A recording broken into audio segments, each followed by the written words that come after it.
போன வருஷம் நினைக்கிறேன் தோழர் தீபலட்சுமி அவங்களோட மொழிபெயர்ப்பில் வந்து ஃபிடல் காஸ்ட்ரோ பற்றி ஒரு புக் வந்து வெளியிட்டிருந்தோம். அதுக்கு முன்னாடி வந்து சே குவாராவை பற்றின ஒரு மிக முக்கியமான நூல் அது வந்து ஒரு 2 பாகங்களாக அந்த நூலை வந்து வெளியிட்டிருந்தோம். தொடர்ந்து தோழர் தீபலட்சுமி தோழரோட பல இடங்களில் சந்திக்கிறது ரொம்ப மகிழ்ச்சி.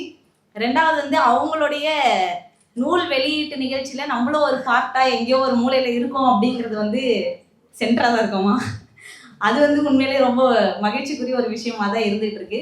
தொடர்ந்து கியூபா, அதே மாதிரி ஃபிடல் காஸ்ட்ரோ, சே குவாரா இவங்களுடைய தியாகங்கள், இவங்க செஞ்ச பங்களிப்பு, இதையெல்லாம் வந்து நமக்கு பதிவு செய்கிறது அப்படிங்கிறது ரொம்ப அவசியம். இன்னைக்கு கூட நான் வந்து சில தோழர்களோட பேசிகிட்டு இருந்தேன். அப்போ அவங்களுமே என்கிட்ட பேசின விஷயங்கள் என்ன இருந்ததுன்னா, எல்லாமே வந்து ஒரு ரைட்வர்ட் ஷிஃப்ட் நோக்கி போயிட்டு இருக்கும்போது, எல்லாமே வந்து ஒரு வலதுசாரி சித்தாந்தத்தை நோக்கி போயிட்டு இருக்கும்போது, நீங்கள் ஏன் லெஃப்ட்டை நம்புறீங்க, நீங்கள் ஏன் வந்து சோஷியலிசம் ஆல்டர்னேட்டிவ்னு சொல்கிறீங்க அப்படிங்கிற கேள்வி வந்து நம்மளை நோக்கி வச்சுக்கிட்டே இருக்கும்போது, அதுக்கு நம்ம வந்து பதிலடிக்கு கொடுக்கக்கூடிய ஒரு இடமா தான் நமக்கு வந்து கியூபா என்றைக்குமே வந்து திகழ்ந்துட்டு இருக்கு அப்படின்றத நம்ம பார்க்க முடியும். ஏன்னா கியூபா வந்து நமக்கு கோவிட்ல தெரியும், எல்லாருமே தத்தளிச்சிட்டு இருந்தப்போ கியூபா தான் தன்னுடைய மருத்துவர்களை அனுப்பி பல நாட்டில் இருக்கக்கூடிய உயிர்களை காப்பாற்றக்கூடிய ஒரு வேலையை செஞ்சாங்க. இங்கே வந்து இந்தியாவில் நம்ம எடுத்துக்கிட்டோம்னா நீட் தேர்வு, இது வந்து மருத்துவம் சார்ந்த ஒரு இடத்துல வந்து ஒரு பெரிய பிரச்சனையாக இன்றைக்கி பேசு பொருளாக மாறி இருக்கு. இப்போ டெல்லி உள்ளிட்டு வந்து பார்த்திங்கன்னா காக்ரோச் ஜனதா பார்ட்டி சிஜேபி வந்து தொடர்ந்து போராட்டம் நடத்திட்டு இருக்காங்க, ஹங்கர் ஸ்ட்ரைக்கில் இருக்கிறாங்க.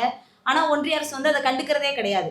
அப்படி இருக்கும்போது இங்கே வந்து பார்த்தோம்னா எல்லாரும் மருத்துவர்கள் ஆகிட்டா என்ன பண்ணுறது, அந்த மாதிரியான ஒரு விஷயம் இருக்குது. ஆனால் கியூபா அதை பற்றி கவலைப்படல. அவங்க நாட்டில் எல்லாருமே மருத்துவர்கள் ஆகிட்டா என்ன பிரச்சனை, எந்த பிரச்சனையுமே கிடையாது இல்லையா.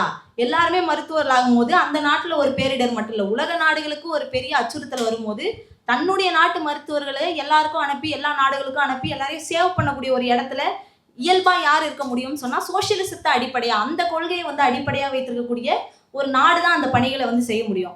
அப்படியான ஒரு நாடாக வந்து கியூபா திகழ்ந்திருக்கிறது. அதனுடைய அனுபவங்களை நம்ம எல்லாருமே தெரிஞ்சுக்கிறது அப்படிங்கிறது ரொம்ப அவசியம்.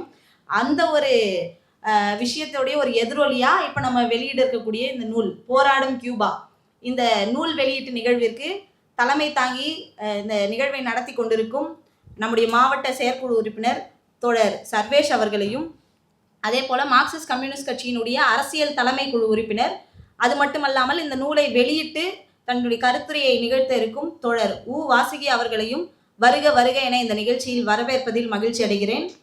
அதே போல இந்த நிகழ்வில் நூலை பெற்றுக்கொள்ள இருக்கும் அகில இந்திய இன்சூரன்ஸ் ஊழியர் சங்கத்தின் முக்கிய நிர்வாகி தோழர் ஜி ஆனந்த், மத்திய அரசு ஊழியர் மகா சம்மேளனத்தினுடைய தோழர் பி சுரேஷ், அதே போல அகில இந்திய வழக்கறிஞர் சங்கத்தினுடைய தலைவர் தோழர் முகமது அனீஷ்கான், இந்திய வங்கி ஊழியர் சம்மேளனத்துடைய தலைவர் தோழர் ரவிக்குமார், அதே போல் இந்த கேரளா சமாஜம் நமக்கு இந்த நிகழ்ச்சியை நடத்துவதற்கு எப்போதுமே நம்முடைய எல்லா நிகழ்ச்சிகளுக்கும் பக்கபலமாக இருக்கக்கூடியது கேரளா சமாஜம்.